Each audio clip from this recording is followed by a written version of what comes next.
Friends, for the moment when I came out, I thought that Sheen was going to be in darkness. Well, you heard the title, The Identity Crises. Everyone today is very much concerned about being self. Shakespeare's quoted, "To thy own self be true," without deciding which self one is to be. You see, I heard many a woman say, "I must now put on my face." Did you ever hear that? I heard of one who said, "I must now put on my eyes. I must now put on my lips." Well, is one the same person with a new face, new eyes, new lips, without them? Some women need only two things to make them beautiful: soap and water. Others need many other things. I heard of a man who had a choice to marry an opera singer who was very ugly, sang beautifully, and an uneducated cook who was very beautiful. He finally decided that he had better marry the opera singer because she would give him more prestige. So it was decided. First morning after the honeymoon, woke up, took a look at the opera singer, and he said, "For heaven's sake, sing!"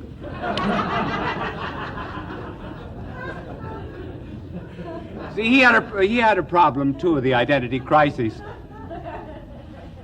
Much has been written about it, particularly by Erickson, and he restricted it to some extent to youth.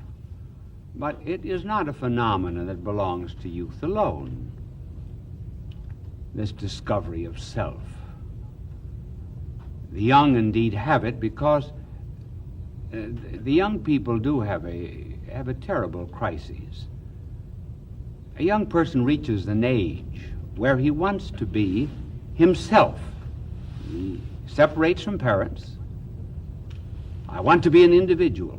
But at the same time that he wants to be an individual, he wants to conform to what everyone else is doing. Wear the same clothes, talk the same language, love the same music.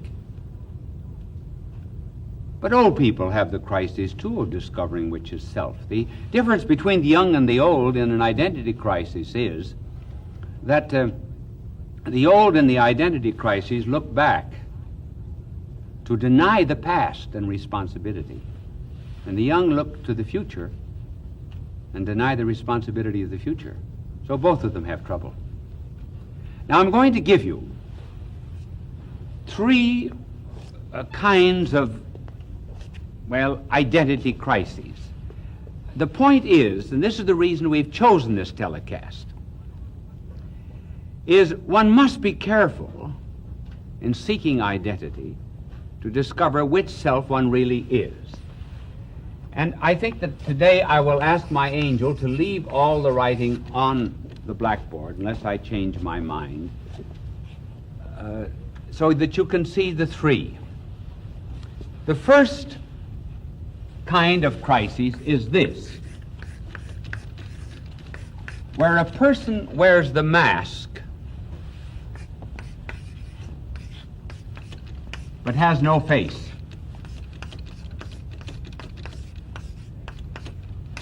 That is to say, a perpetual phony. There was someone who wrote a poem some years ago, and the poem was about a woman who was always seen holding a mask before her face. She held it sprightly and gaily. And one day someone pulled away the mask, and there wasn't any face. She was just her sham. So some say they are their true selves when they're only the mask.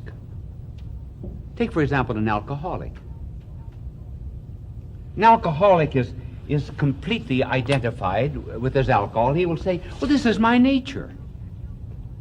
I can't help it. It's the way I am. Or an LSD victim. They never try to get below that mask to discover their real self. It was just that made T.S. Eliot, the poet, speak of ourselves as being hollow men, straw men. And he says that when the world ends, the world that's full of hollow men, it will end not with a bang, but with a whimper. Some keep this masquerade, this phoniness, this hypocrisy, so much before them that they would hardly recognize their true self if they met it. The Danish philosopher and theologian Kierkegaard told a very interesting story about a peasant who had saved up enough money to buy himself some new boots and new colored stockings. He came into town, bought the boots and the colored stockings. He had some money left, so he got drunk. And he threw himself in the curb. Funny how often drunks end in curbs, isn't it? I heard of one drunk who was walking along with his foot on the curb and the other in the gutter. And the cop came along and said, "You're drunk." He said, "Oh, thank God, I thought I was a cripple." Well, this I'm sorry I interrupted the story. But at any rate, this drunk threw himself in the curb, and another peasant came along with a cart and horse, and he shouted to the drunk. He says, "Get out of the way. I'll run over you." And the drunk said, "I don't care. They're not my legs." He didn't know himself with his new boots and his new stockings. And he was just so much his old self that he couldn't tell the new. And that's the way people are with the mask without the face. They have no care for others. As Peer Gynt, in the work of Conrad, said, the people are sometimes met in mental institutions. He said they have no care for others. They live in a barrel of self, and they're corked with a bung of self. No concern, no love, no care. Like a priest was telling me some time ago, talking about not caring, about a former pastor years ago that bought a horse. And he said to the farmer, "Can it see all right?" "Oh, yes," he said. "Sees perfectly." "Can it run all right?" "Yes." So he picked up a stone. He threw it at the horse, ran like a racehorse. It ran right into a tree. And the priest said to the farmer, "I thought you said that the horse could see all right." He says he does, but he just doesn't give a darn. Well, that's the way people are. People are that wear the mask but no face. They have no care of others, no love of neighbor. They've lived in this make-believe world so long, and they say, "This is my true identity." That's why one has to be so careful about saying, "I must seek my identity." What kind of identity is one seeking? This kind of mockery has some bad effects. It has psychic effects, which cannot be ignored. There was a German war story told about a Jewish couple who had a son who was paralyzed. And they went to a neighbor and they said to the neighbor, "We are Jews, we're going to be killed by Hitler. But we want you to take care of this paralyzed son of ours. We'll give you this house, we'll give you our property. But just care for him."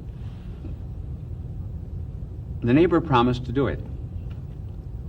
He killed the son, confiscated the property, and lived on it. And then a lump began to appear in the back of his neck. And he would press it, and it would come out on his forehead. And he'd press the forehead, come out on his chest. Press it there, it would come out somewhere else. So though people wear the mask, though they have this kind of makeup, they nevertheless are psychologically disordered on the inside until they discover their true self. But there's another step. And the second step is the mask that knows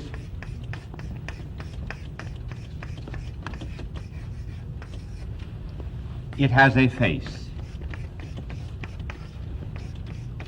though it is only a subconscious knowledge.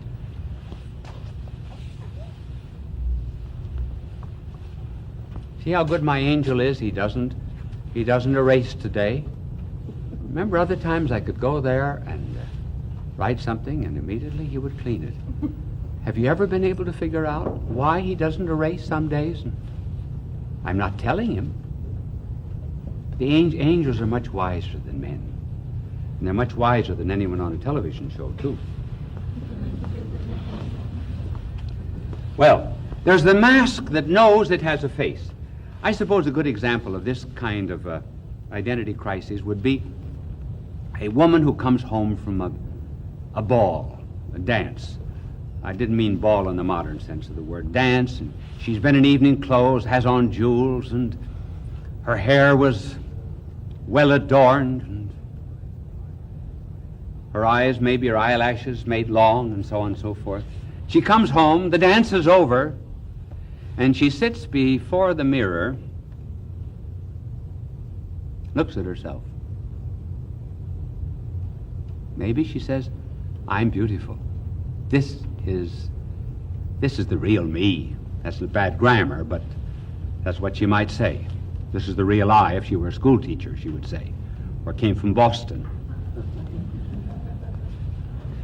And yet she knows that in a little while she's got to take off that makeup.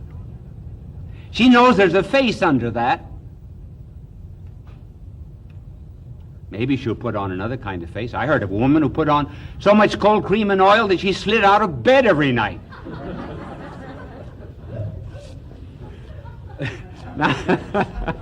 Sorry. Now,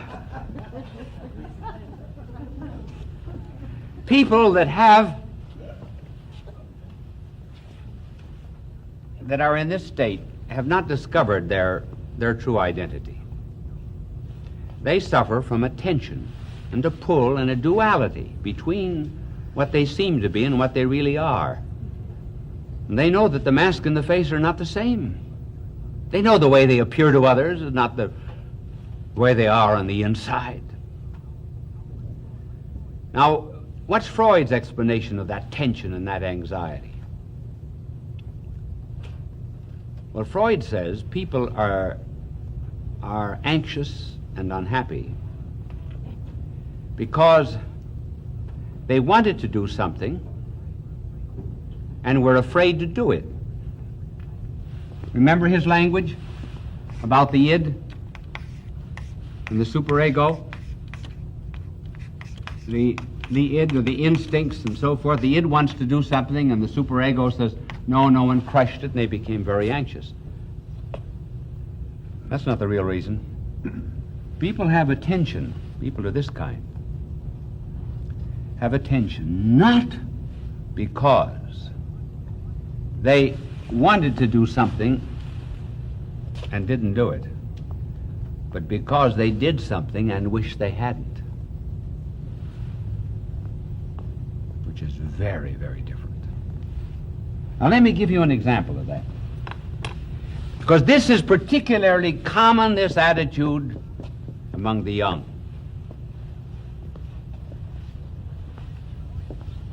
A boy and a girl in college went out auto riding.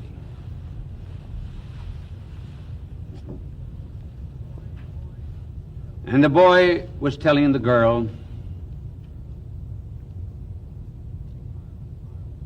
you know, it's marvelous how the world has changed. We're now in a universe of great freedom. All the old sex taboos have been done away with. We can put anything we want on the stage today and on television. And furthermore, we do not have to obey any of the old moral laws simply because any of the consequences of sex have been done away with. Psychology has told us not to be worried if we break what was formerly called a moral law. And so he argues and argues with the girl until he finally breaks down her virtue, as he did in this particular historical case. It happened. On the way back, he said, now let me give you a little advice. You must never tell anybody about this. Never. First of all, never tell the man you're going to marry. Don't tell any girls in the dormitory. They won't like you,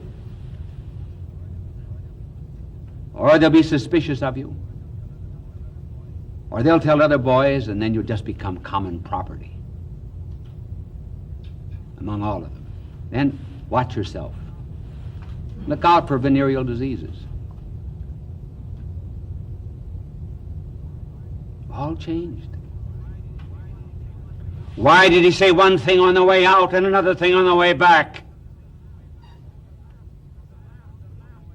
It was the mask on the way out. It was the face on the way back.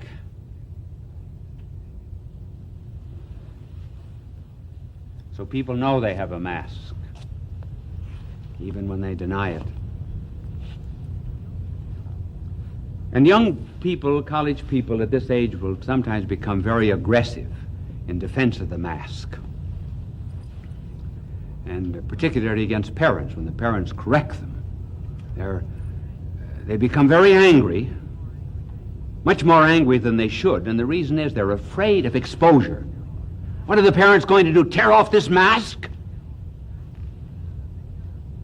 There are many other characteristics of this age, but I see I have only 6 minutes and 28 seconds to tell you, so we'll not be able to develop it. Then, too, we might also say in this connection, this is a dangerous thing to talk about, and I'm not complaining against social justice. May God grant us all social justice, but it can very well be that sometimes people are interested in social justice to cover up the want of individual justice. They will plead a great love of neighbor in order to cover up a want of true love on the inside. So these are the masks and the face. Now we come to the third and the last. Third and the last stage is where there is a mask and no face. This is identity. Now we come to the real self, but this is hard, to tear off that mask. Tearing off that mask in order to be one's true self, getting rid of all shams and pretenses and make-believes, almost puts one in exactly the same position as the Israelites before they went into the Promised Land. The spies they sent out came back, and they brought news of great abundance. Here were the grapes that were carried on poles by men. This is the fruit and abundance of this Promised Land. But on the other hand, they were told the walls went up to the heavens and the men were giants and as thick as grasshoppers. They wanted to go in, and they were afraid to go in. And so one wants to tear away the mask, and one is afraid to do it. But the moment one becomes unacceptable to self, that's the point. Unacceptable to self, one begins to be very acceptable to God. This was brought out very well, remember, in the woman taken in sin. Here the Pharisees had found the woman in adultery, so they said. Just think of the snooping that went on, huh? To have caught this woman in adultery. And here they bring her to our Lord. They said she should be stoned, which was indeed the Mosaic law. So was he going to be just and have her stoned, or was he going to be merciful? If he was merciful, he would disobey the law. What did he say? He said, let him who is without sin cast the first stone.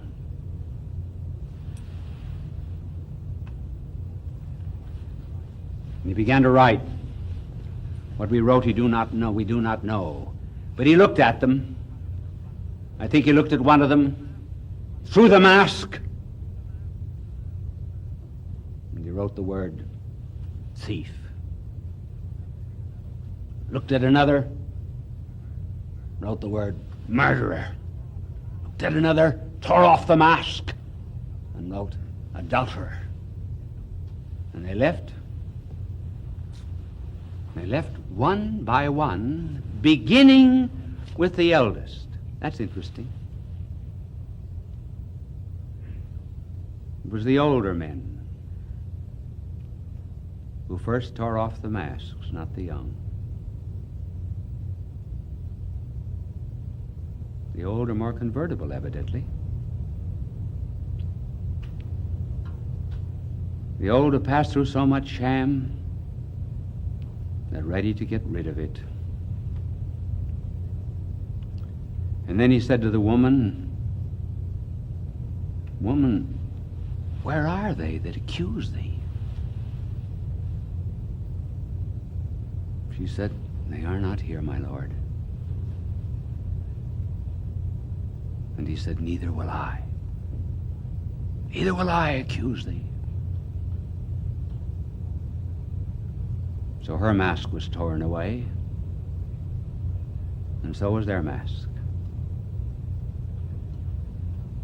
Let the young, therefore, who are seeking true identity, be sure of the identity that they seek, that it's not a mask, and they'll never discover their real self until they've gone through the troubling of the waters. It's only then that paralyzed souls are cured, like Augustine. And then it is, when the mask is off, that one can say with Augustine, our hearts are restless, and they cannot find peace until they rest in thee, O Lord.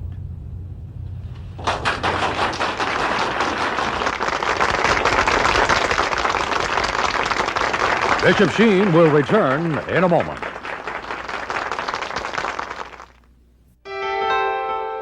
Fulton J. Sheen is indeed a man for all seasons. He walked a paced beat, allowing us to glimpse his nature and ponder its worth and to enjoy its presence. Bishop Sheen authored over 90 books. He broadcast countless radio and television programs and ministered in many parts of the world to people of every belief. As he said many times, it is not a unity of religion we plead for, but a unity of religious people. We may not be able to meet in the same pew, but we can meet on our knees. How long does time seem to last? Do you know how long I have now to say goodbye to you? Seconds are ticking away. Now they're coming to an end. Just 20, but it's enough. Bye now, and God love you.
Apropos of improving the mind, you probably have often heard the question that newspapermen and journalists often ask people, namely, if you were shipwrecked on an island and could have only one book, which one would you choose? The best answer was given by G.K. Chesterton, who said he would like to have Thomas's Practical Guide to Shipbuilding.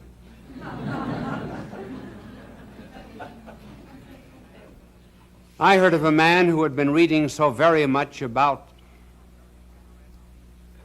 cigarettes being a conditioning cause of cancer that he gave up reading.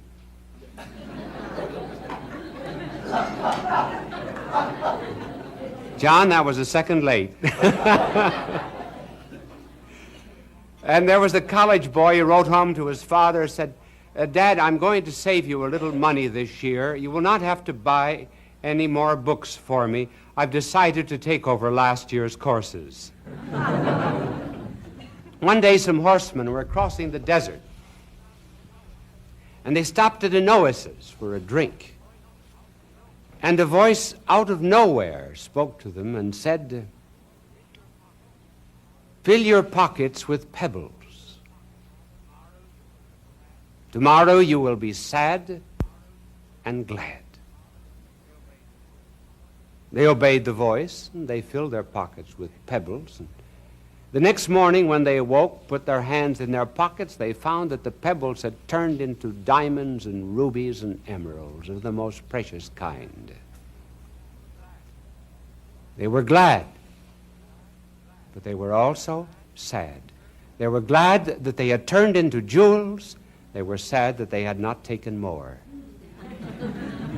And that's the way it is with education. We're very glad that we've had it. We're sad we didn't get more out of it. Did you know that there is a virtue called studiositas? In other words, studiousness. When we started to prepare this telecast, we went to Thomas Aquinas and read his treatise on studiousness. Now, studiousness, he said, is possible because the human mind is perfectible. In lower creation, there's not much perfection possible. For example, H2O can only take on three forms. It can be water, ice, and steam.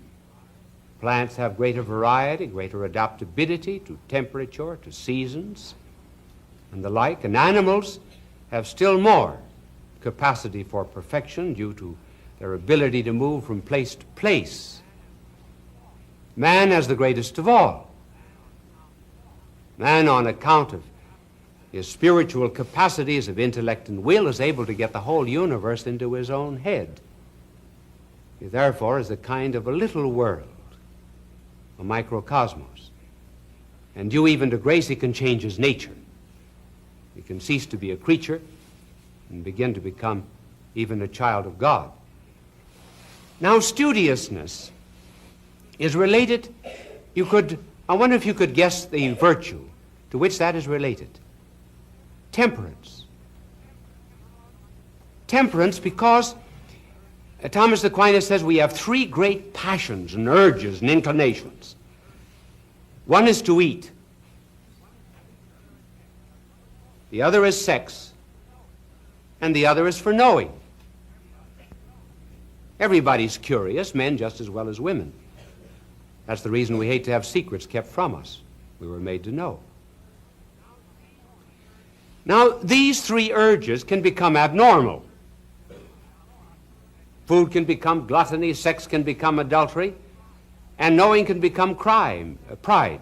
Hence the necessity of temperance to prevent us, one, from having too little, and on the other hand, from having too much. If, for example, we have too little, well, then we become lowbrows. Now, a lowbrow, of course, does not develop himself. If we do not develop our muscles begin to atrophy. And there is in us, there is in the universe, not only an evolution, but there's also a law of devolution. That is to say, we can not only go up, but we can also go back. A white fence does not always remain a white fence. Leave it alone and it ceases to be white. It may even become a black fence. Darwin tells the story of a number of pigeons that were brought by a bird fancier to a very high degree of perfection of color. And then he turned them loose on an island, went back and found that in 10 years they had all changed into a dull gray slate color. They had degenerated. So it's possible for the mind to degenerate. It has been established statistically, think of this, that 61% of the adults of the United States during the past year did not read a single book. Do you know how much time the average adult spends on television? He spends 3 hours and 20 minutes a week on TV.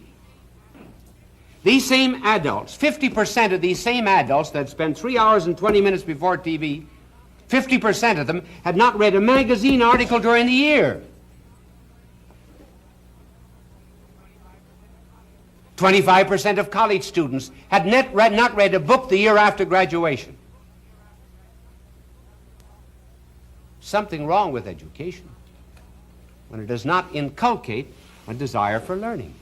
So just as there can be lowbrows, so over here you can have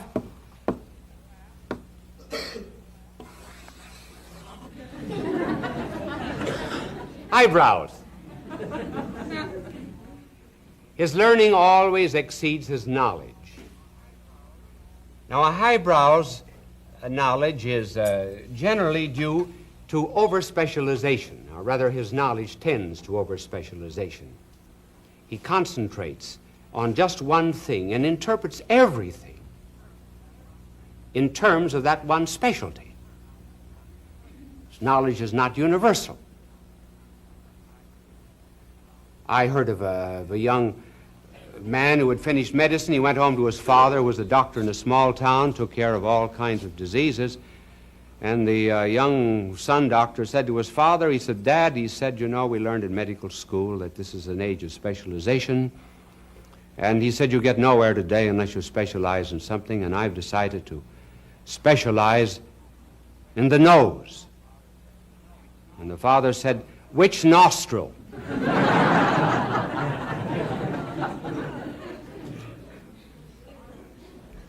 Darwin confessed to the ill effects of specialization. He said, "I've spent my life in one specialty of science," and he said, "I'm very sorry to say now that at the end of my days I've lost all appreciation for poetry and art and good literature, which I enjoyed when I was young and in the university." H.G. Wells once wrote a fantasy on the moon men. He called them the sea lights. And he pictured them all as developing one organ that was in accordance with their specialty. For example, those who just studied music and refused to learn anything else besides music, they were all ears. Glass blowers were nothing but lungs. And chemists had long noses. And scientists were carried around in sedan tubs. They were nothing but globs of intellectual jelly. And one of the ill effects of becoming a highbrow, and this is another mark of him, is he has no use for the common people. That's when knowledge begins to spoil you. When you've lost touch with the common man. Horace, the Roman poet, was that way. He said, I hate the common crowd, and I avoid them." Now these are the two extremes of studiositas. Now let us suppose Suppose now that we concentrate on how to improve the mind by a proper use of the virtue of temperance. There are 3 suggestions. The first suggestion is, in all reading and in all study, taste.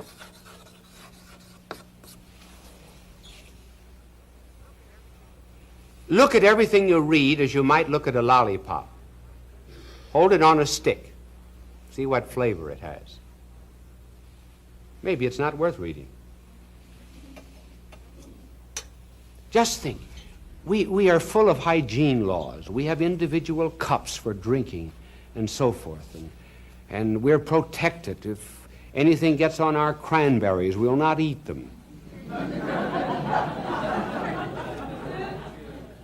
But garbage for the mind? Anything.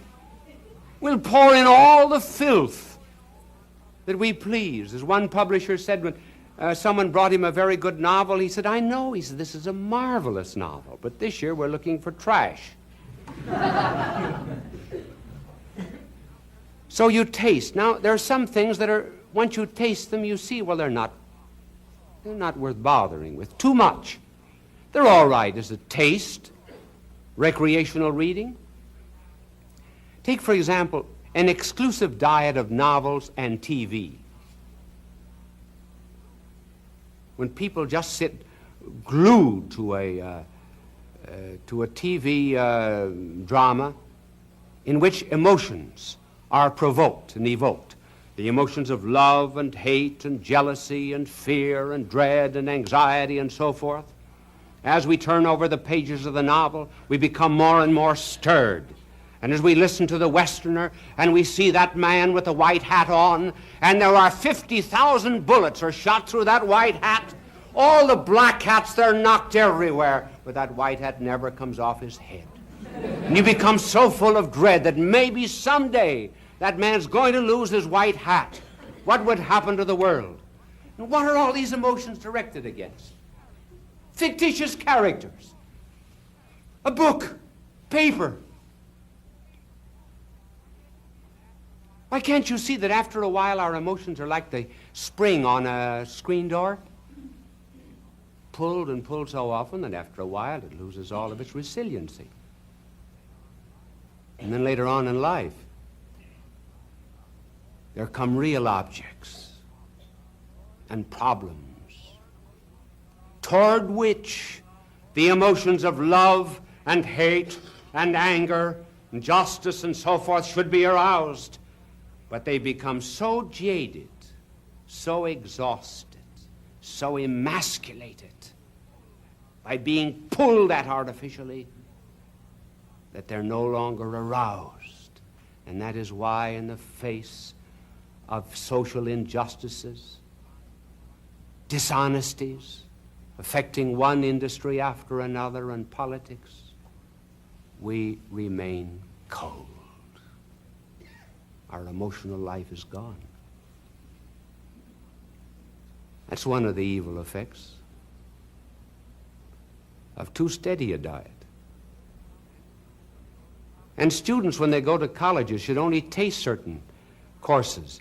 Go in the first day. If the professor does nothing but sit and dictate notes to you, quit the course. Then there are certain courses that are not worth following.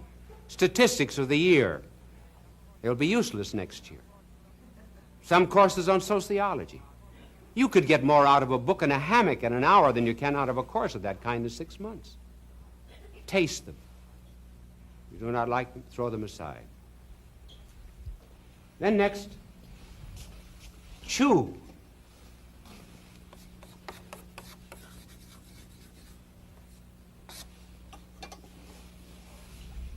When we get hold of something good, and we masticate it in order to take out of it all the flavor that is there. Now, this chewing means that we are not always just looking at the book. We first of all have to put forth considerable effort. There is no such thing as an easy path to knowledge. Do not believe these advertisements. learn to speak French in 40 easy hours. Calculus, learned in an afternoon. Learn how to play the piano in 10 easy lessons. Buy an electric organ, sit down, play it at once. Just try it sometime. So we're looking for everything easy. We do not read books. We've got to get hold of a digest. Everything has to be broken up for us. We're not putting forth any effort. The other day when I came into the studio, I found a cover on a book. Fortunately, it was only a cover, but it very well illustrates the flight from effort today in studying. You know what it was called? Brain surgery self-taught.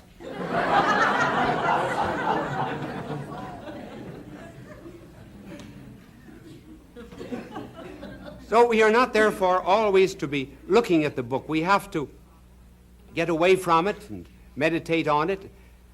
What I do with my books is when I get a book, I read it through fairly quickly. I underline the important passages. That's chewing out the meat. And then I read it over the second and third time. And then I will make in the back an index of my own, so that when I want to refer to those ideas, I have my own index ready. Now, you cannot do that with borrowed books. Anatole France said that the only books he had in his library were those that were borrowed.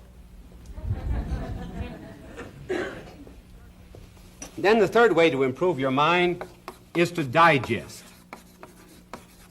certain kinds of books.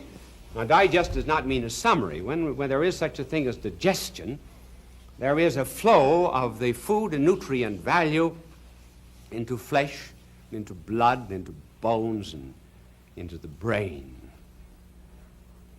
When, therefore, we digest books, we learn, as it were, from the inside out, not from the outside in, not from the book in this way. We will read the book, then we close it, and we try to rethink what we have read. The longer we keep our eyes on that book, the less we will get it into our head. Try to give an example of something. You never understand anything until you can give an example. Think of the people who write speeches. Then when they've written a speech, what will they do? They will sit down and learn that speech by heart. Just think, they'll make a living mind, made to the image and likeness of God, subservient to a piece of paper. Why, what's written on that paper can be made better by thinking it over and over again.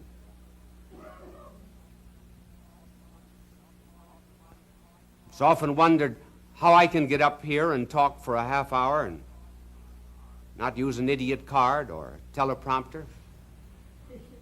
It's really very simple. Just simply get ideas into your head. Now, I brought over tonight,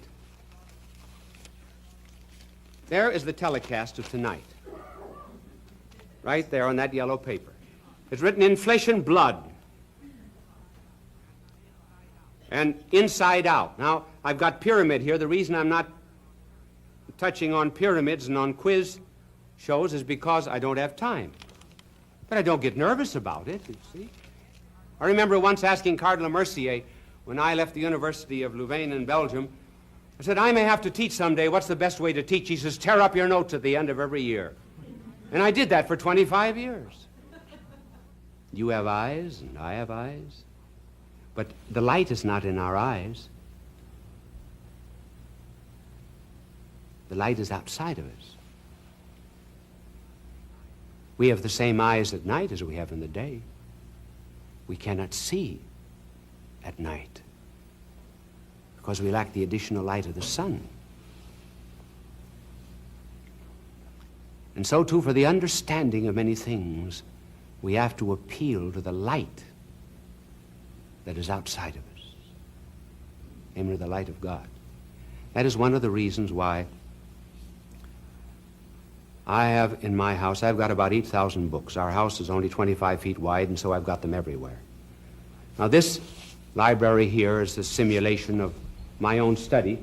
Well, my desk is here, and books on either side of me, and shelves, and then at the far end is a door, and that door leads to the tabernacle, to the chapel. And I deliberately put my desk here in order that I may get my illumination from the Lord. There's a world of difference between knowledge and wisdom. One can have a lot of knowledge and have no wisdom. You can know without being moral. In order to have wisdom, you have to be good. That's the reason. Never go to a psychiatrist who's divorced or is not leading a good life. He can't give you any wisdom. He can never help you. And so when divine wisdom came down to this earth, who are the people who came to have their minds improved? Two classes: shepherds, wise men. And the wise men found what every student wants, the wisdom of God. Fulton J. Sheen is indeed a man for all seasons. He walked a paced beat, allowing us to glimpse his nature and ponder its worth and to enjoy its presence. Bishop Sheen authored over 90 books. He broadcast countless radio and television programs and ministered in many parts of the world to people of every belief. As he said many times, it is not a unity of religion we plead for, but a unity of religious people. We may not be able to meet in the same pew, but we can meet on our knees. He was the son of a farmer who entered the clergy in 1919, and on his way to becoming an archbishop, he wrote more than 60 books and attracted a long list of followers. But most of us will remember Bishop Sheen as a television personality. In life is worth living. And now, His Excellency, Bishop Fulton J. Sheen. His most popular series, Life is Worth Living, attracted a weekly audience of up to 30 million and won him an Emmy Award in 1952. His sense of humor was definitely a strong part of his magnetism. Take, for example, this comment about his television ratings. And we telephoned 1,000 men.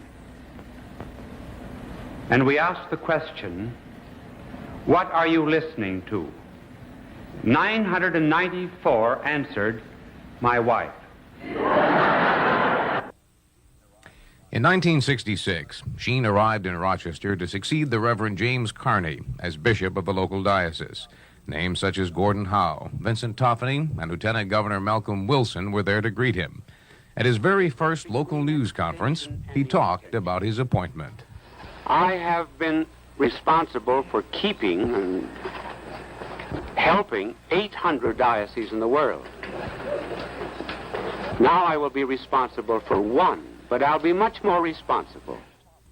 When asked how he might handle any problems in the local diocese, he responded with a short parable of sorts. Because it's very much like a third baseman coming to a new club and you say, well, now, how are you going to play the first ball?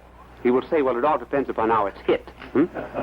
Archbishop Fulton J. Sheen will be remembered worldwide, but he will always be the subject of special memories here in Rochester. The local ecumenical movement made progress by his very existence.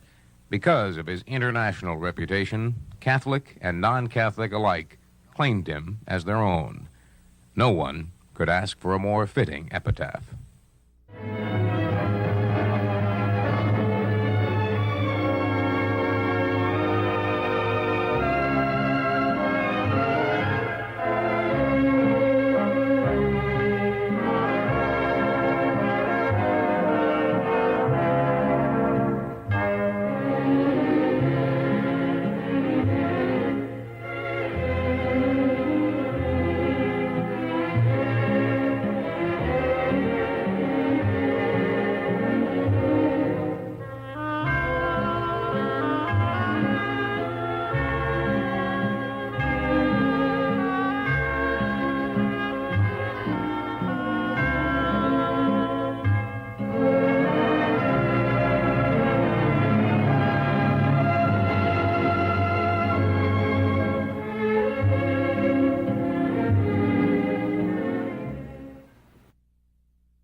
Friends,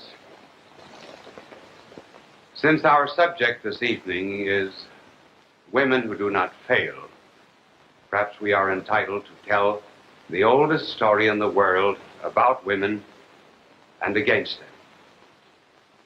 The story is about Adam after the fall of man. He was out walking one day with his two boys, Cain and Abel, and they passed the wreck and the ruin of the once beautiful Garden of Paradise. Adam looked in rather wistfully, pulled the two boys to himself, and then said, "Boys, that's where your mother ate us out of house and home."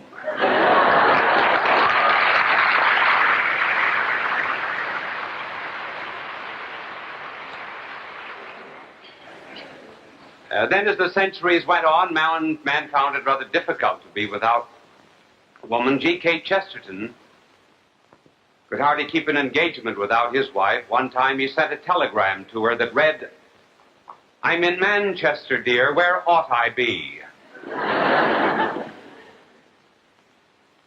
The level of any civilization is always the level of its womanhood. And the reason is, when we know something, we always bring it down to our own level. That is why we have to explain things to children, by bringing it down to the level of their minds. But when we love something, we always have to go out to meet it. For example, if we love music, we have to meet the demands of music. If we study a foreign language, we have to follow its laws. Even if we study ping pong, we have to meet its requirements too. Now, inasmuch as woman is loved, it follows that the nobler a woman is, the nobler a man will have to be deserving of that love. That is why the level of any civilization is always the level of its womanhood. And women who do not fail can be broken down into three different categories. Those that cover, first of all, the women who do not fail in the social, political, and economic order. Secondly, women who do not fail in the home. And thirdly, women who do not fail in their preservation of spiritual values for civilization. First of all, women who do not fail in the social, political, and economic order. That immediately brings up this question. Does professional life harden a woman? It is sometimes asserted that it does. This is not true. There's nothing in professional life to harden any woman. Does it happen, however, that women in professional life sometimes do become hard? Yes, but that is due to other factors. A woman becomes hard only when she loses an opportunity to manifest those specifically feminine qualities of sympathy and kindness and tenderness. Every woman in the world was made to be a mother, either physically or spiritually. And here we're not talking of physical motherhood, we're speaking of spiritual motherhood. A woman in professional life is happy when she has an occasion to be feminine. The man is the guardian of nature, but a woman is the custodian of life. And therefore, in whatever she does, she has to have some occasion to be kind and merciful to others. She cannot look at a limping dog. She cannot look at a flower that has a broken stem without her heart and her mind and her hands going out to these things as if to bear witness that she was appointed by God as the very guardian, the custodian of life. The woman who does not fail in professional life is the woman, therefore, who manifests this feminine quality of what we will call equity. There's a world of difference between law and equity. Law is concerned with rules, with exactness, with justice. Equity, there are not many more courts of equity. The world used to be full of courts of equity. Equity is concerned with the circumstances that escape law, with extenuating circumstances, excuses for action. Equity always finds some reason for not being too strict and too rigorous. And it used to be, as Henry Adams pointed out in that great work of his on Mont Saint-Michel, there used to be a reverence for all of the ladies of equity. He tells the story of the Cathedral of Chartres. And he pictures on one side of this great cathedral magnificent windows that were put up by one of the great families of France, the family of Blanche of Castile. And then on the other side of this cathedral were another set of windows that were put up by the family of Pierre Dreux. They almost seemed to be carrying on the Civil War across the vault of that cathedral. And Henry Adams said, there on the main altar, there stood the statue of Our Lady of Equity, listening, as it were, to the disputes, but with mercy and kindness and tenderness, symbolized by the holding of a babe in her arms.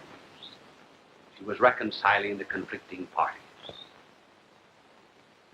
And if a woman does not have an opportunity in her working hours between 9 and 5 to manifest those feminine qualities of tenderness and meekness and gentleness, then she will have to find occasion afterwards. That is to say, from 5 o'clock on. Then she keeps normal. Then she keeps feminine. Then she keeps happy.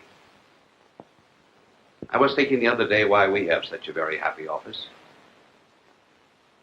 I think the reason is that everybody who is there has an opportunity, though they're doing somewhat the same work that is done in every other great office in America, typing, mailing letters, receiving letters, and the like. They're happy because they know that everything they do is associated with helping, as we did last year, 63 million sick and orphans and aged and lepers throughout the world. It's a wonderful sensation to enter into any kind of work and to realize that you know that mankind is better simply because you made some contribution, even in a commercial way. Women of this kind are always happy. Here are the women who do not fail. And then there's the second type of woman who does not fail, and that is the mother. Here we speak of physical motherhood. The mother and the wife. Every mother is the bearer of God's gifts to man. She adds a new dimension to the love of husband and wife. She does most in the production of what is actually the mutual incarnation of the love of husband and wife, namely a child. And then there comes mothercraft, or the teaching of obedience to children. We hardly ever hear of obedience anymore in our modern world. And yet obedience is the condition of wisdom. And mothers who do not fail to be mothers always teach their children wisdom through obedience. Now, how is that done? Well, take a scientist. A scientist, if he's ever to know nature, has to sit passively before it. He does not give nature its laws. He says to nature, here I am sitting before you. You teach me. I will learn from you. To just the extent that he is obedient, he is wise about the laws of nature. And then when he has the laws of nature in his own mind, then he can convert them into technical power, into the progress of civilization. And so it is with a child. When a child is obedient, he learns wisdom. Not only the wisdom that comes from the experience of parents, but the wisdom that comes from the moral and religious training they give their children, but also the wisdom that comes from tradition, for the family is that which perpetuates the tradition.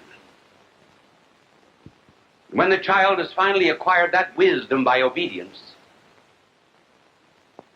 then later on, he can use that wisdom for his own perfection and out of his own freedom, but he has to obey first.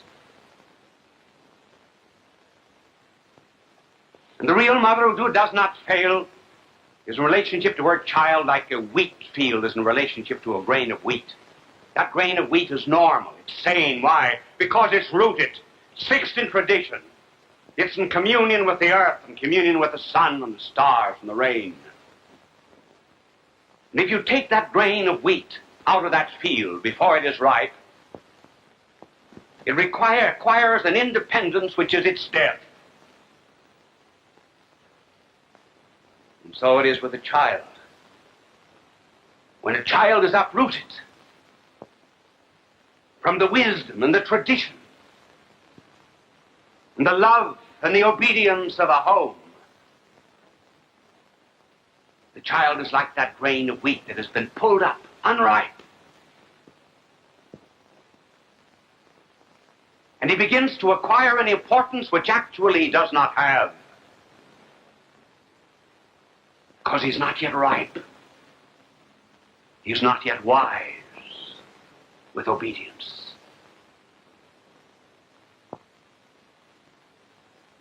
And because there are so many children in our modern world that have been uprooted without mothers of that particular kind, they insist on speaking to their elders before they have learned.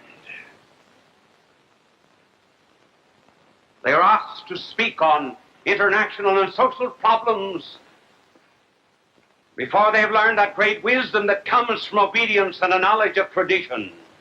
They command before they have learned to obey.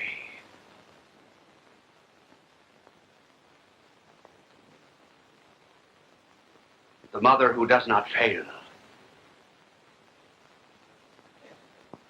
setting certain limitations for her children, the limitations of love, finds the children happy. Just as a child is happy playing in a rock at sea when there's a wall around the sea. He has some roots. Mothers of this kind who teach the children this kind of obedience are the mothers who will raise the great citizens for a great America of tomorrow. And then there is the third.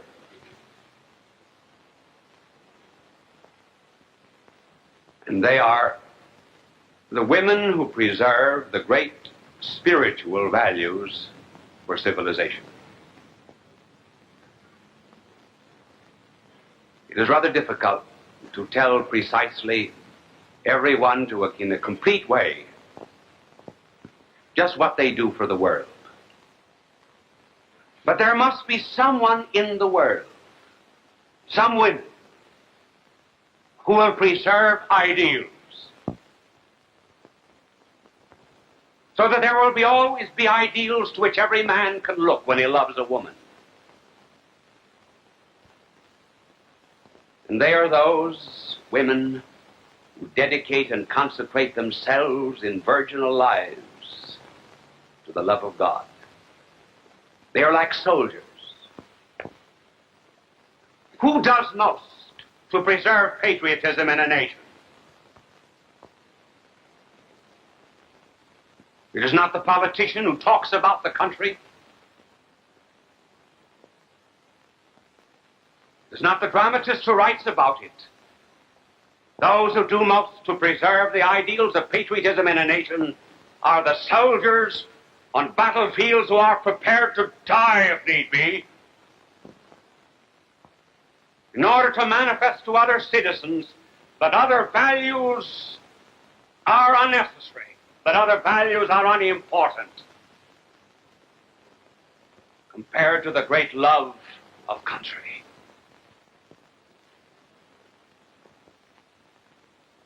Now, should there not be women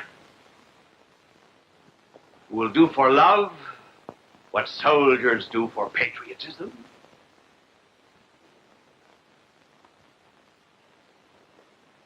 Should there not be some women who will love divine love so deeply and so profoundly that they will sacrifice all lesser loves in order to preserve for a weak and sinful and possibly sex-minded world the real understanding of love? They keep it pure.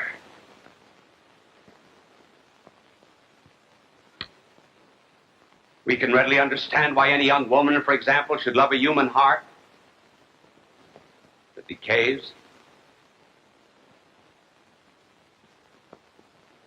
It seems very hard for some to understand why anyone should love the divine heart. Everybody can understand why anyone should love the spark. There are very few who understand why anyone should love the flame. Perhaps we could make it clear in an example.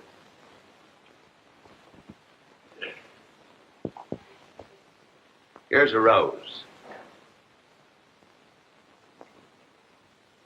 This rose has its own father, its own mother, its own hopes and aspirations for the future. When there was rain, it had its own tears. When there was sunshine, it had its own smile. And out into the garden there came a hand and plucked up that rose and destroyed it as far as its rose environment was concerned. But there was no injustice done, because the hand of man is above the rose and he may use it for his own purposes. So in a human family is a human rose, with his own real father and mother, brothers and sisters, hopes and aspirations for the future, own real laughter and own real tears. And from out high heaven there comes the hand of the heavenly gardener that reaches down to that young woman and plucks her up and destroys her life as far as human environment is concerned. There's no injustice done. The hand of man is above the rose, and the hand of God is above the soul, and he may solicit a human heart to a perfect love. But you ask, well, what favor and blessing ever accrues to the rose that is plucked? Well, this rose that is plucked is touched by human hands. It may even be pressed to human lips. It may even be privileged to crimson, to lay its crimson head alongside of the Lady of Love. Rose life is shortened, yes, but what a beautiful life it now begins to lead with man, so you all can see it. And so this young human life that is plucked is put into the vase of consecration, service and love of God, and refreshing waters of sanctifying grace are poured on it from day to day. Its human life is shortened, yes, but what a beautiful life begins to lead with God, so that all the world may know that here are lovers. Lovers with what Thompson has called a passionless passion, a wild tranquility, to be in love with God.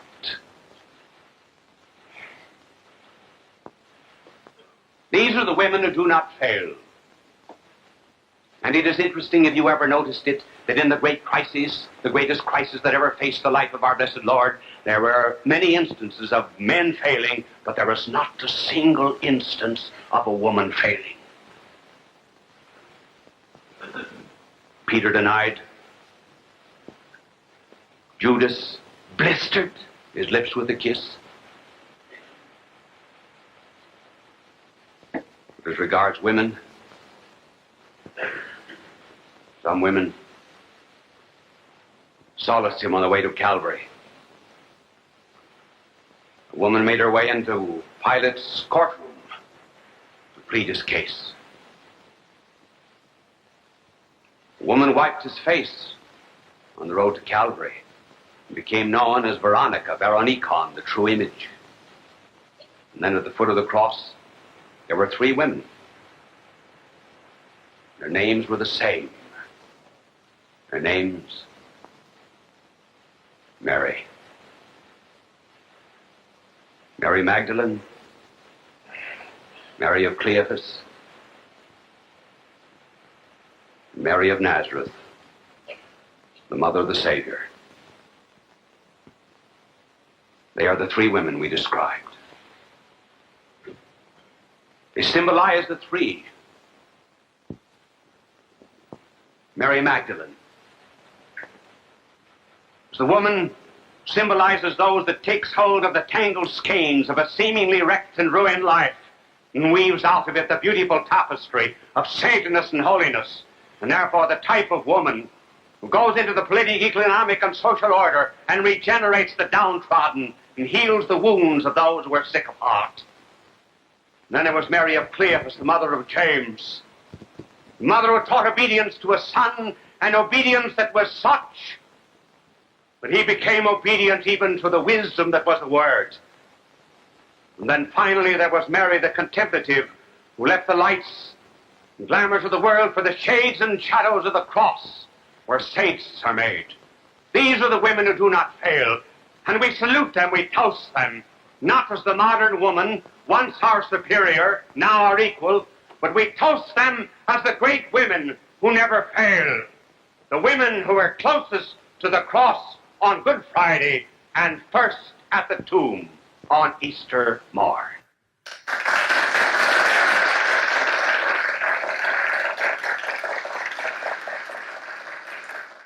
People of all faiths recognize Bishop Fulton J. Sheen as one of the greatest communicators of the 20th century. He was born in El Paso, Illinois, in May of 1896. As a young boy, he knew he wanted to be a priest. He served as an altar boy at St. Mary's Cathedral in Peoria, Illinois. At St. Viator College, his education and debating skills taught him the skills he used throughout his life. His unique ability at being natural and at ease in front of any audience was noted early in his ministry. He was ordained in 1919 and went on to become one of the best-known and greatly loved priests in church history. He wrote 96 books and hundreds of articles and columns. He broadcast numerous radio and TV programs. People from all faiths watched him on television because he spoke to every man. They always waited with joy for his goodbye, his blessing, God love you. It continues to give us joy and memories. Bye now, and God love you. Bishop Fulton J. Sheen went to be with the Lord in December of 1979. Fulton J. Sheen, requiescat in pace.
Friends, tonight, if it pleases you, we shall talk on the subject of character, and in some such outline as this.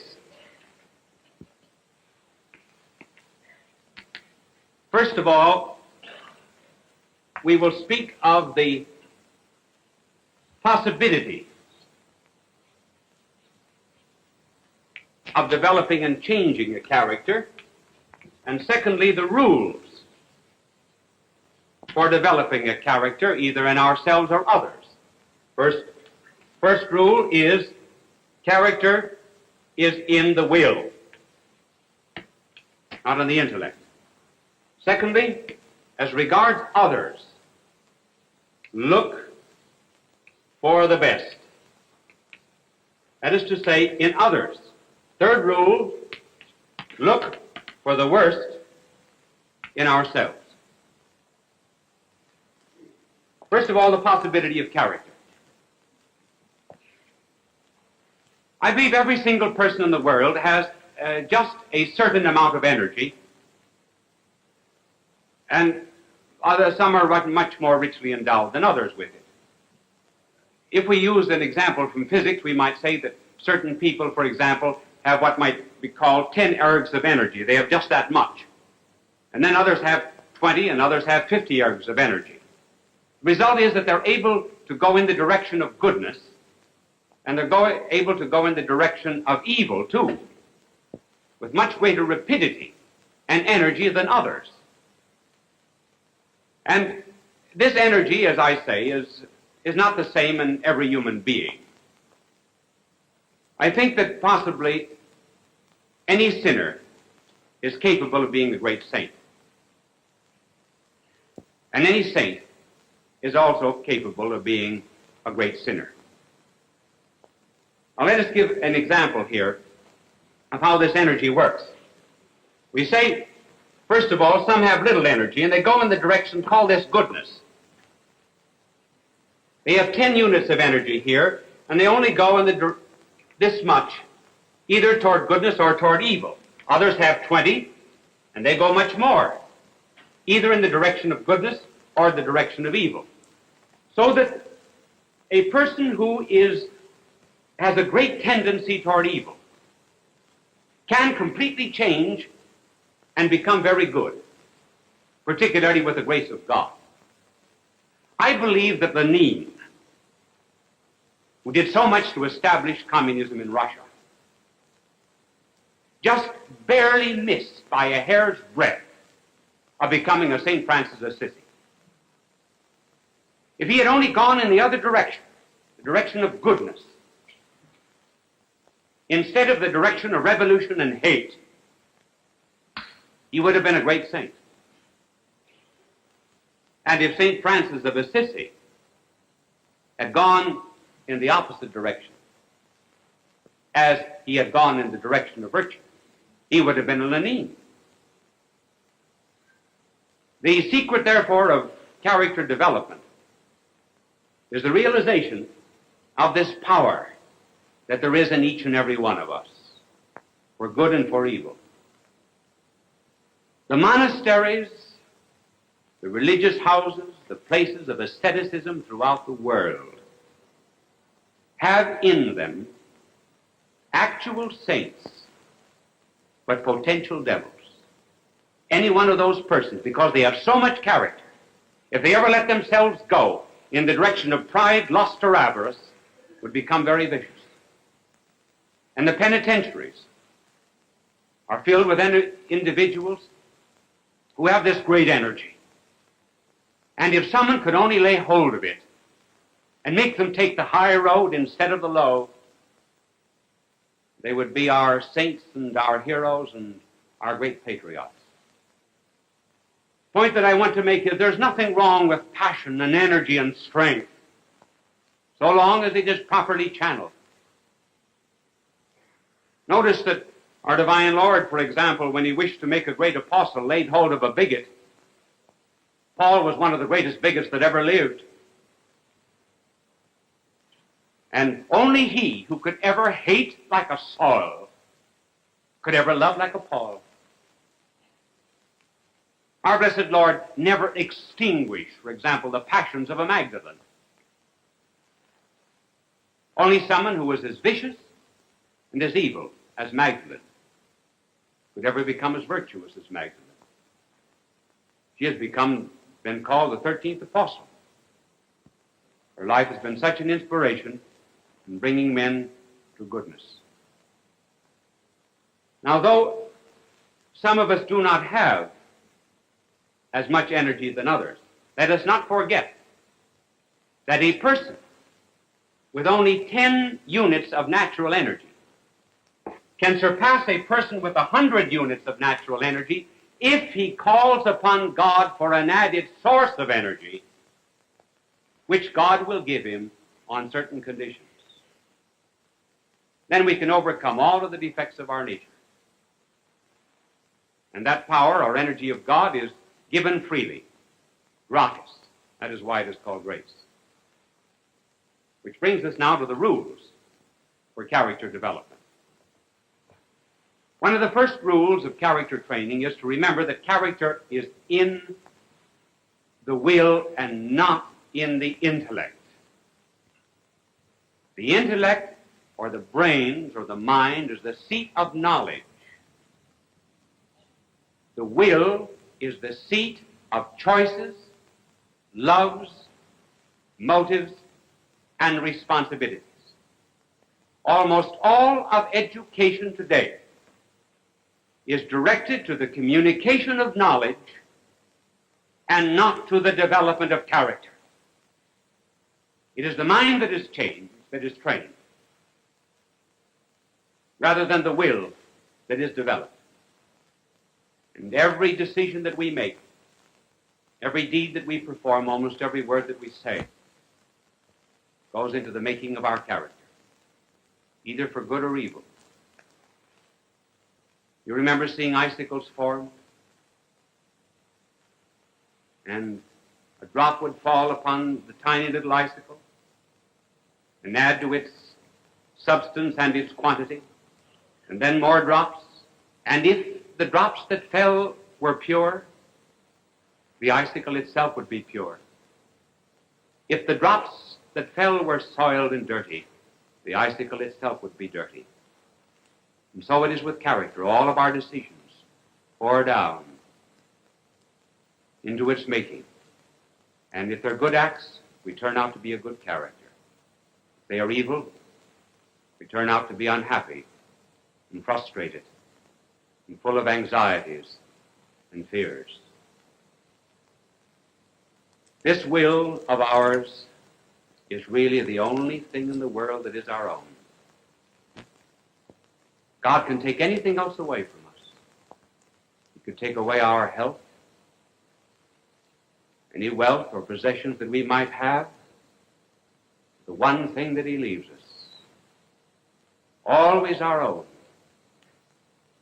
is our will. And people today really do not want their wills. They do not want their freedom. That sounds strange, but it is true. The tendency today is to shift responsibility for decisions onto something else. For example, a boy does something wrong, and they say, well, it's due to grade B milk, insufficient playgrounds, or those naughty ductless glands. Child itself is hardly ever to blame. The present tendency in the world today, actually, is to reduce all responsibility to something which is subhuman. For example, Marx says that we are what we are because of economic conditions. In other words, our free will amounts to naught. Responsibility has been nullified. The Freudian tradition, for example, would say that to a large extent we are not economically determined, but biologically determined. And then it is felt that if we can ever bring to the surface something that is hidden down here, just bring it to the surface, that we will be cured and we'll be good and normal. No, that does not follow. It does no good to analyze the constituency of the water that gets into the sinking ship. You do not explain the oak simply by analyzing the rotten acorn from which it came. The real seat of character is here in the will. And we must not surrender that responsibility to the masses, as Marx would have it, or to any kind of biological determinism. Because if our will is determined by forces outside of ourselves, we no longer will make amendment for our misdeeds. And no character will ever grow without a constant resolution toward amendment. Character, as a matter of fact, is made by very severe discipline. You've seen a sculptor at work on marble, and the sculptor will first of all take a heavy chisel, and then will cut away great, huge chunks of marble. And then, with more delicate blows, he will begin to bring out the image until finally perhaps all that is needed to reveal it is just the brush of a hand. And in the training of character, we have certain tendencies in us that are evil, that have to be every now and then repressed. And no one single blow or act will do it. And we have to take this mallet of our will, this chisel of our determination, and we knock off huge, great chunks of selfishness. And then later on, with more refined detachment and asceticism of the spirit, we finally come to a point where our character is really revealed and we appear as we ought to be and as God intended us to be. So rule number one, then, is character is in our will. Rule number two, and this applies to character training in others, we must always look for the best that is in others. When people are down because they have sinned, because they have made a mistake, or because life is against them, or because they consider themselves failures, there is nothing that is more important than to give them the helping hand and to be, in their regard, an apostle of encouragement. There is something good in every single person of the world if we would only just lay hold of it. And notice that was what our blessed Lord did when he went to the well, tired and thirsty, one day, and a woman came out at noon to draw water. It was very unusual for a woman to come and draw water at noon. The explanation was she was an evil woman, and the other women would not allow her to come with them. Now, what common denominator was there between our divine Lord, who was innocence itself, and this woman who had 5 husbands and was living with someone who was not her husband? There was only one common denominator that was left. There was only one good thing in that character that our blessed Lord could find. And down he went until finally he found it. And that common denominator was a common love of a drink of cold water. Whenever God wishes to do a favor, he very often asks for one. And he asked her for a drink. And then he led her on from the thirst for natural water to the thirst of her own soul. He looked for what was best in her. When we see others, therefore, who are defeated or cast out by others, give them the helping hand. I remember a couple of years ago I was in Boston, and I was eating in the dining room of the Hotel Statler.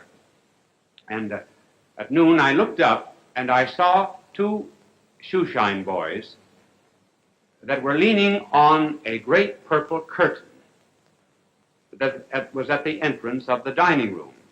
These boys had on dirty T-shirts and crude shoeshine boxes thrown over their backs. Their hands, of course, were black both with dirt and with shoe polish. And as soon as the head waiter, the Statler, saw them, he says, "Get out of here!" So he chased the boys out. I left the dining room and went out after them. And I engaged them in conversation, and I said to one of them, we will call his name Johnny, though that is not his name. And I said, Johnny, where do you go to school? He said, I go to such and such a school. But he said, I was thrown out of this particular school. And he mentioned the name of some Catholic school he was thrown out of. And I said, why don't you go back? He said, they won't take me back. Well, I said, will you go back if I get you back? He said, you can't get me back. Nobody can get me back. Well, I said, I can get you back. He said, who are you? Well, I said, I won't tell you who I am, but you just tell me the name of the sister and I will write to her and get you back. So I wrote to the good sister and I told her something I believe I mentioned on television some weeks ago about the 3 boys that were thrown out of schools, Hitler, Mussolini, and Stalin. And I said, nobody knows who were the valedictorians of those particular classes, but who did not know Hitler, Mussolini, and Stalin.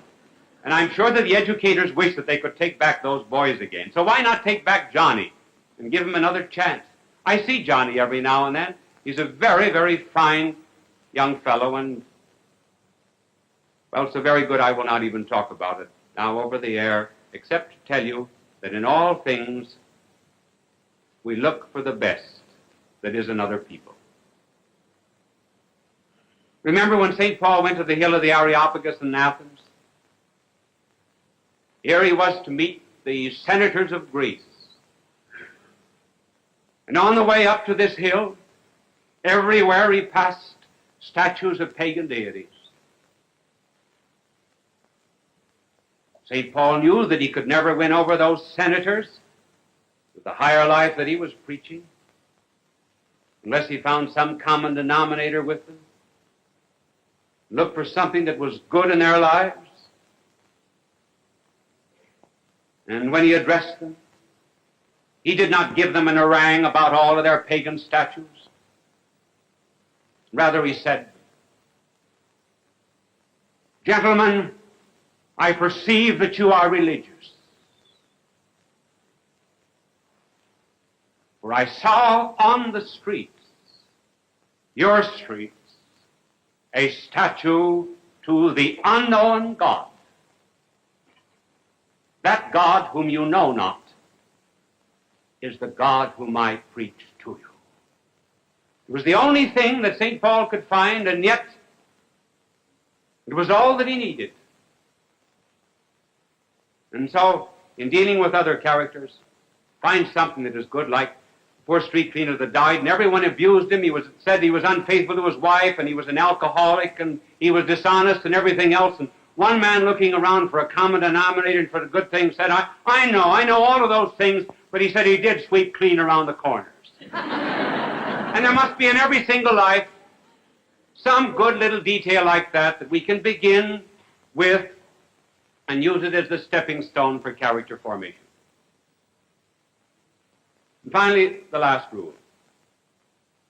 We always look for what is worse than ourselves. We are all failures in one department of life or the other. And how do we know what is worse than ourselves? Well, by looking into our character, into our conscience. We all have one dominant fault.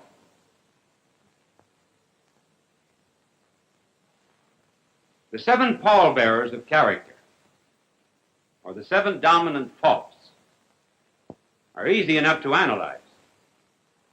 They are pride, covetousness, lust, anger, envy, gluttony, sloth. Pride, egotism, selfishness, covetousness, desire of possessing that which belongs to others, inordinate love of flesh, lust, anger, hot-headedness, gluttony, overeating, sloth, laziness, and envy, and jealousy. If we would, after an examination of conscience, lay hold of this dominant fault of ours, we could make that the basis of the strongest part of our character. Sometimes the tooth that is filled is the strongest tooth in the head. St. Paul says, power is made perfect in infirmity. Perhaps I can explain that by telling you that some years ago, two boys in Kansas used to run to school every morning. They earned a few extra pennies, it seemed, by lighting the stove. This particular morning, by some mistake or other, gasoline was put into the can instead of kerosene, and the stove exploded, and one of the boys was burned so badly that they were told that he never would walk again. The boy began rubbing his legs, said he would walk again. The doctor said it was impossible. And yet he laid hold of that which was worst in himself, that which even seemed to be impossible, so concentrated upon it, that he perfected himself and he became one of the great milers of America, Glenn Cunningham. And so it is with character. And the good Lord would have us lay hold of what is worst in ourselves. Do not think that people who have virtue and kindness and other great talents for helping other people just came by these things naturally. They had to work at them very hard. You've often heard that Moses was meek. Yes, Scripture says he was the meekest man who ever lived, but Moses was not always meek. As a matter of fact, Moses once killed an Egyptian. And then after he was given the commandments, he came down and found his people adoring a brazen calf, and he smashed the tablets on a stone. He was the first one in the world to break all the commandments at once. Well, Moses, therefore, was a very hot-headed creature. So Moses had to work with his character. And finally, he worked on it until he became very meek. Now, the reason I speak about character training is because we're getting into a great world crisis, and it's becoming very serious. And in a crisis, what is going to come out is what is already in us. The woodsmen say that when a log is thrown into a fire, that it reveals all the colors that went into it as a tree. Namely, the purple of the dawn, the red of the sunset, the silver of the moon, the gold of the lightning, the darkness of the storm. And when the log is put into this crisis of fire, all of these colors come out. And so it is with character. All of our choices and decisions that have gone into the making of our personality will come out in a crisis. And a crisis is coming upon us. There is not much peace outside of us, and the only real peace that we can be sure of is the peace that is on the inside.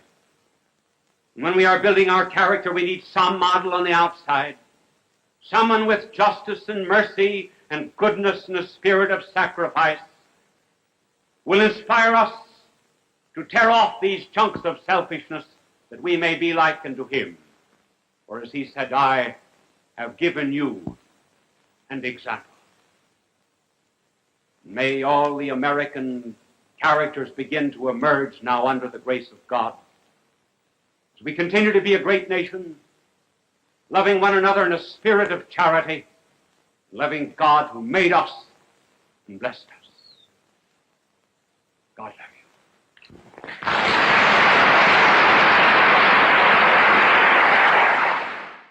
People of all faiths recognize Bishop Fulton J. Sheen as one of the greatest communicators of the 20th century. He was born in El Paso, Illinois, in May of 1896. As a young boy, he knew he wanted to be a priest. He served as an altar boy at St. Mary's Cathedral in Peoria, Illinois. At St. Viator College, his education and debating skills taught him the skills he used throughout his life. His unique ability at being natural and at ease in front of any audience was noted early in his ministry. He was ordained in 1919 and went on to become one of the best-known and greatly loved priests in church history. He wrote 96 books and hundreds of articles and columns. He broadcast numerous radio and TV programs. People from all faiths watched him on television because he spoke to every man. They always waited with joy for his goodbye, his blessing, God love you. It continues to give us joy and memories. Bye now, and God love you. Bishop Fulton J. Sheen went to be with the Lord in December of 1979. Fulton J. Sheen, requiescat in pace.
My little angel was talking to a psychiatrist after one of the telecasts on juvenile delinquency, and the psychiatrist was explaining the best thing in order to get a child to do something is to switch his attention. And my angel said, switch what?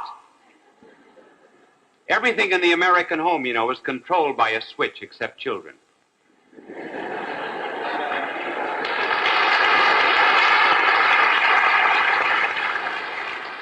There is nothing that develops character as much as a pat on the back, provided it is given often enough, hard enough, and low enough.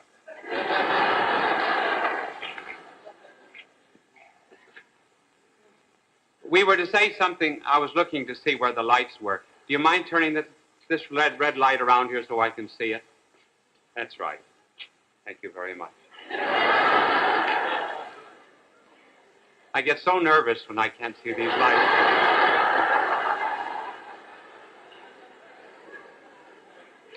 Oh, yes, we were to say something tonight about selfishness. I'm sure that you've noticed, for example, that a child has no lag between its demands and its satisfactions. That is why a child cries so readily. Now, very often, people never get out of the state of being an infant. And just as soon as they have a craving for something, they want it immediately satisfied. Take, for example, how often a man says he wants a cigarette, and he wants it then. He cannot defer it. The only time he will put off not having a cigarette possibly is when the lighter doesn't work. The spirit is willing, but the flash is weak. Wouldn't it be a wonderful idea if these people, for example, would now and then just deny themselves one cigarette, which is about a penny, and send it to me? I could give it to the lepers. 1 cigarette a day. I'll take pennies anytime. And then there is, of course, also the vanity. You heard about the girl, didn't you, who got an engagement ring and she wasn't sure that anybody noticed it? And finally she said, "My, it's hot in here. I think I'll have to take off my ring."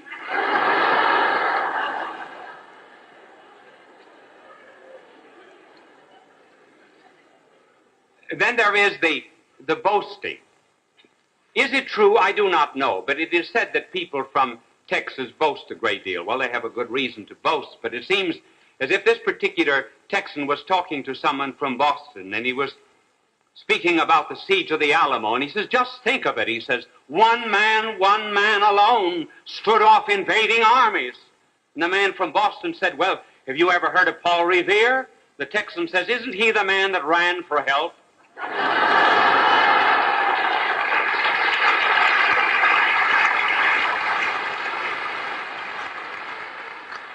There's no need of talking about selfishness. We're all familiar with it, and the fact that there is a philosophy that is a little too dominant, namely that we are here only to have pleasure, and that pleasure is happiness, and that we should never deny ourselves, and that self-control is a philosophy that is passé. As a matter of fact, there's another philosophy. And that philosophy is first the fast and then the feast. You see, that's opposed to the philosophy I've been describing. First the feast and then the hangover.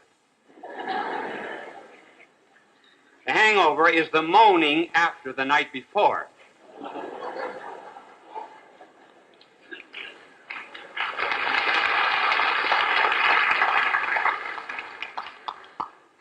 A day almost passed before you got that one.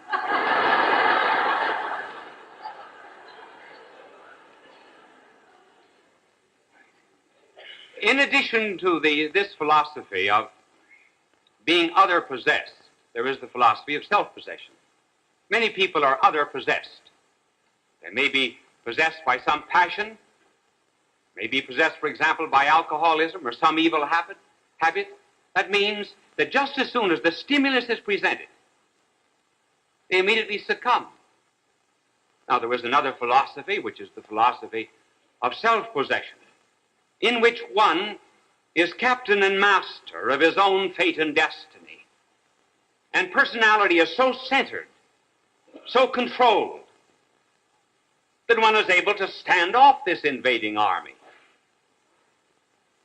And just as a man is more free when he's able to control his actions, so too he's more free when he's not possessed by these things that are outside of him. Now, this other philosophy, being self-possessed, which is conditioned upon self-control, was very well described to us on the occasion of the visit of Greeks to our blessed Lord. The Greeks were a proud people. They had a right to be proud. After all, they had given the world one of the great civilizations.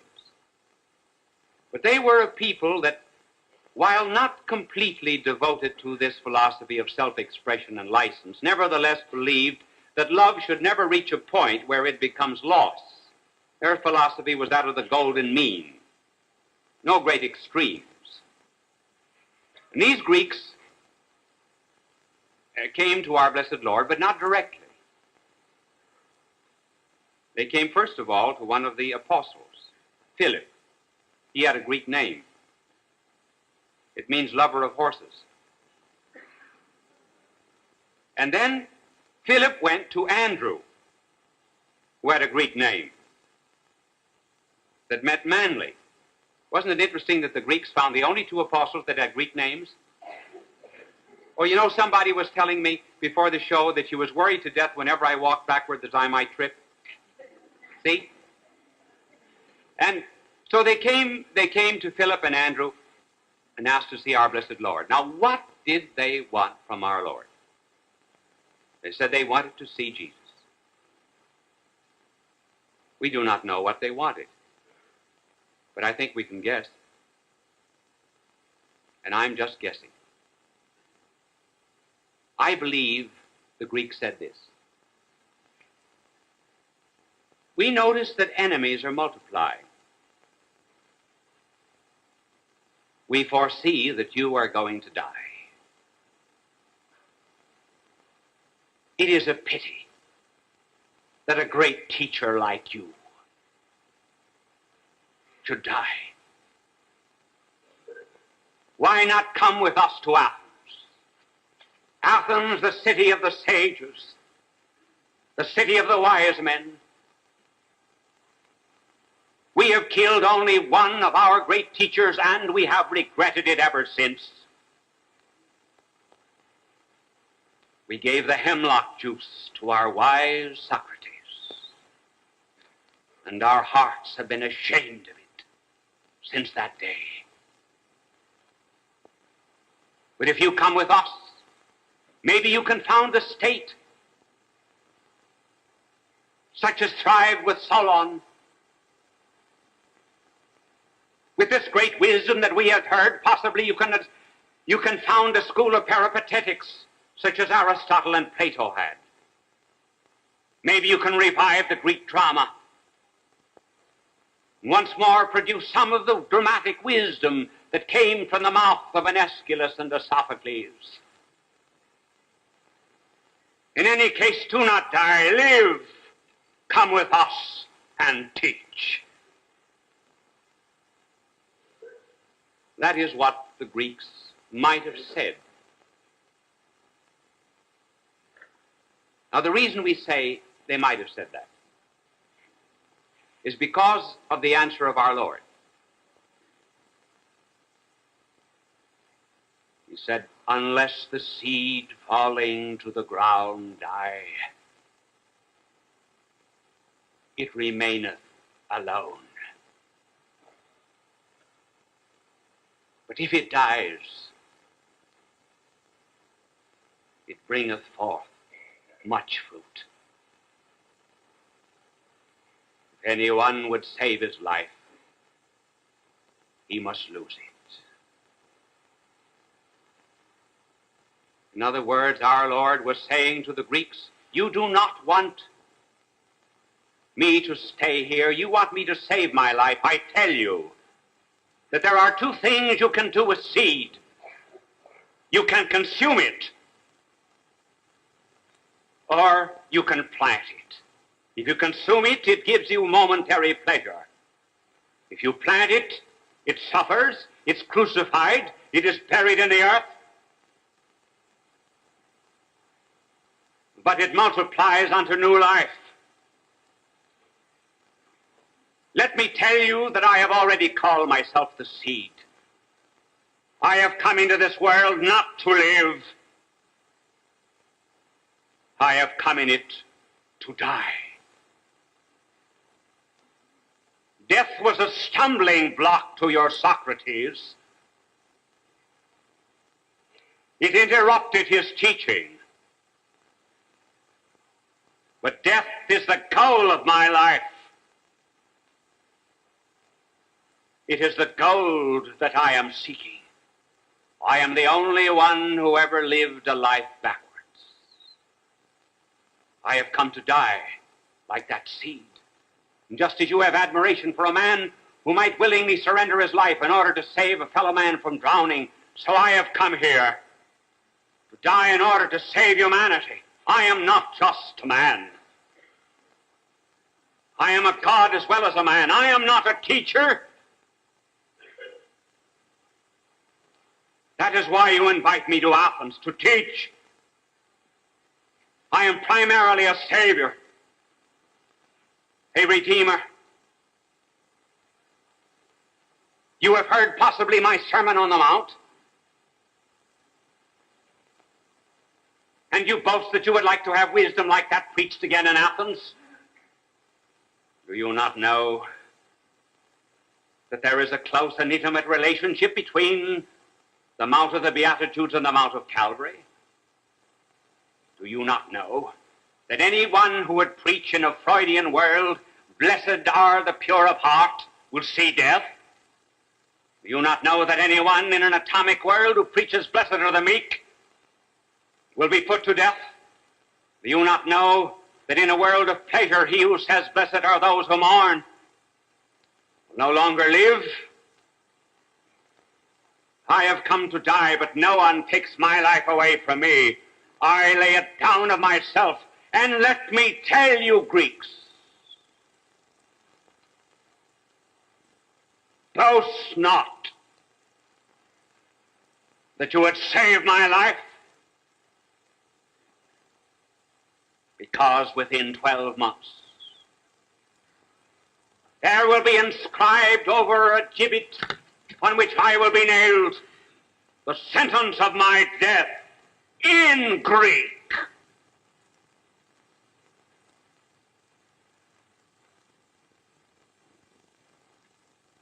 This was a new philosophy. It was the philosophy of doing something with the ego, mortify it, discipline it, make perish the things that were evil in order that the good might come forth. Is not that the law of life? After all, there are two laws in every single person, two laws of gravitation.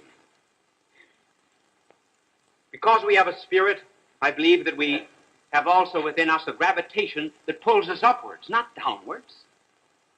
And so, one law of gravitation pulls us up the hill. It's rather difficult. And the other law of gravitation, we're all very familiar with it, is the downhill. Oh, that's a man, I forgot. All we have to do is simply let go.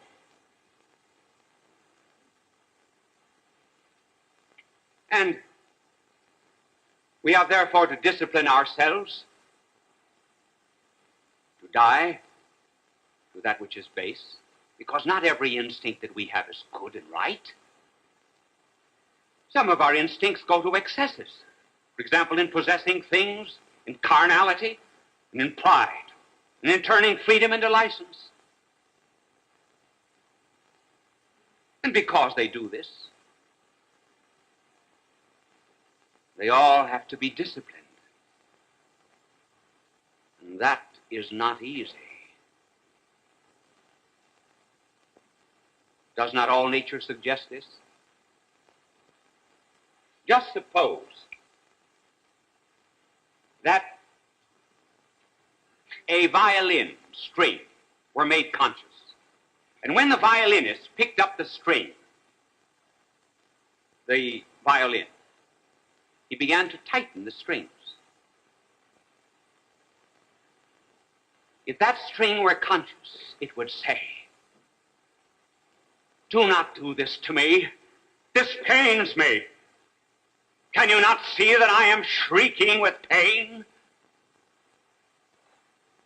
The violinist would say, "Suffer it, just for a moment. You were created to produce a melody. And die to your relaxation for just a second, and you will produce a beautiful melody." So it is with the sculptor. If the block of marble were conscious, certainly the block of marble would protest against the hammer and the chisel. But the sculptor knows that inside, as Michelangelo said, inside of every block of marble is an image. And to bring it out requires control and discipline, mortification. And in vain would one bring out the image without the cutting. And in vain also would one produce from within oneself the image of that which is divine without some mortification and pain. Look at the earth during the autumn time. It's filled with rotted leaves and with decaying branches and roots and the excreta of animals. This is death, and yet it all goes to produce what is known as the humus, the life-giving property of the soil. And out of that death, there begins to come life. New leaves, new roots, new stems, and the nourishment of animals. This is the law of life which the world seems to have forgotten. And do you know what is happening in the world? I mentioned once in another connection, I think in speaking of love, that there was a great divorce. So too there's a divorce in our modern world. This is the Western world, and this is the communist world. The Western world today wants a Christ without a cross. Communism, a cross without Christ. Now let us explain. The Western world wants a Christ without a cross, in the sense that it does not want mortification, self-discipline. It does not want to hear of these things. That is one of the reasons why there's juvenile delinquency. Carried self-expression to such an extreme that it means license. We do not want a Christ in our Western world whose hands are scarred. We want a lily-white hand. And the result is that we have a Christ who does not preach sacrifice and discipline a feminine Christ, a weak Christ, full of cheap moralizations. George Bernard Shaw once said, "The cross bars the way." Certainly it bars the way to selfishness and degradation and decay. And so the Western world has sawn away the cross because it would have him only a teacher. No wonder then, in speaking of him, it talks of him only as a teacher.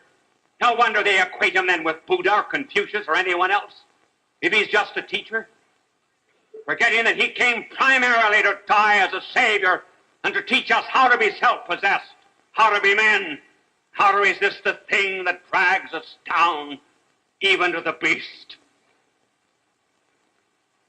Just as soon as you try to get a Christ without a cross, to try to please everyone, then you have a sentimental, a romanticized Christ, which will no longer have the man who can do anything for you and defeat because he's risen as the Son of God. And because our Western world has done this, communism has come along because we've abandoned the cross, and communism has picked it up.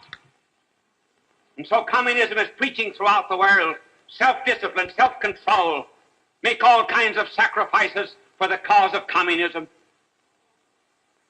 So long as there is the cross with love, there is sacrifice.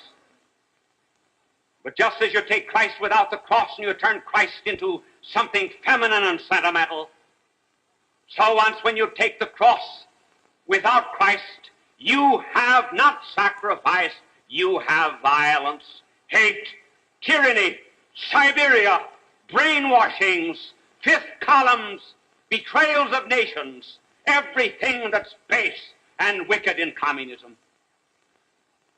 They have taken this cross, and they've inspired men with it. As one captain of a communist army said to one of our missionaries in China, said, "I have not eaten yet. It's 5 o'clock in the afternoon, and I refuse to eat the people's rice until I have done the people's work." Can you imagine one of our government workers not eating until 5 o'clock in the afternoon because he had not satisfied what he believed was justice to his government? And thus what we have dropped, they have taken up. So the problem of the world is our Western world going to restore a bit of sacrifice and discipline into the home, into education, into children, into our own lives? Or are the communists going to find the Christ for their cross? We are all fearing a war at the present time, but the one way to prevent a war is to make a war. Not a war against our enemies, but a war against ourselves. To unsheath a sword and unsheath it not against the enemy in hate, but to unsheath it against ourselves and all that is base and vile. For it is well to remember that God hates peace in those who are destined for war.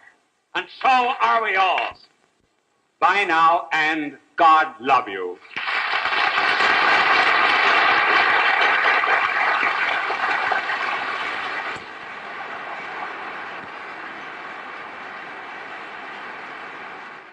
People of all faiths recognize Bishop Fulton J. Sheen as one of the greatest communicators of the 20th century. He was born in El Paso, Illinois, in May of 1896. As a young boy, he knew he wanted to be a priest. He served as an altar boy at St. Mary's Cathedral in Peoria, Illinois. At St. Viator College, his education and debating skills taught him the skills he used throughout his life. His unique ability at being natural and at ease in front of any audience was noted early in his ministry. He was ordained in 1919 and went on to become one of the best-known and greatly loved priests in church history. He wrote 96 books and hundreds of articles and columns. He broadcast numerous radio and TV programs. People from all faiths watched him on television because he spoke to every man. They always waited with joy for his goodbye, his blessing, God love you. It continues to give us joy and memories. Bye now, and God love you. Bishop Fulton J. Sheen went to be with the Lord in December of 1979. Fulton J. Sheen, requiescat in pace.